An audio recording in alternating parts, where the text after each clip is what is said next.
শীত না আসার আগেই গরম কাপড় কেনার দম পড়েছে। আপনারা দেখছেন এটা হচ্ছে কালিয়াকৈর গোলাম নবীর মাঠ। আপনাদেরকে একটু দেখায়, এখনো কিন্তু পুরা শীত কিন্তু এখনো বাকি রয়েছে, কিন্তু শীতের গরম কাপড় কেনার জন্য ক্রেতাদের কত ভিড় আপনারা দেখেন। আপনাদেরকে একটু দেখাচ্ছি, ক্রেতা বিক্রেতাদের প্রচুর একটি ধুম, মানে গরম কাপড় শীতের কাপড় কেনার জন্য। এখনো কিন্তু শীত বাকি রয়েছে, আর মোটামুটিভাবে কিন্তু গ্রামে একটু শীত পড়েছে। সকালে এবং সন্ধ্যার দিকে কিন্তু শীত পড়ে। এখানে ছোট বাচ্চাদেরই বেশি জামা ক্রয় করছে তাদের পিতামাতারা।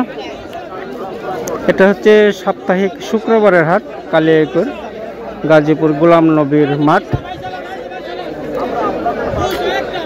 দেখেন পুরা মাঠটাই কিন্তু শুধু শীতের কাপড়, প্রচুর একটা ভিড় দেখা যাচ্ছে লক্ষ্যমাত্রা। মনে হয় যে পুরো শীত মাঘ মাস লাগে গিয়েছে, এরকম ধুম কেনাকাটা শুরু হয়েছে শীতের কাপড়। তবে যারা গরম কাপড় কিনতে চান, কালিয়াকৈরের গোলাম নবী মাঠে কিন্তু প্রচুর পরিমাণে শীতের গরম কাপড় পাওয়া যায়, খুব সস্তা এবং সুলভ মূল্যে। সেই জন্য কিন্তু এই সব লোকই যারা একটু মধ্যবিত্ত নিম্নবিত্ত তারা কিন্তু সকলেই খোলা মাঠ থেকে তারা সেই শীতের কাপড়গুলি কিনে ক্রয় করে। প্রিয় দর্শকবৃন্দ, সকলকে টাইম শটের পক্ষ থেকে আমি তৌফিক ধন্যবাদ জানাচ্ছি।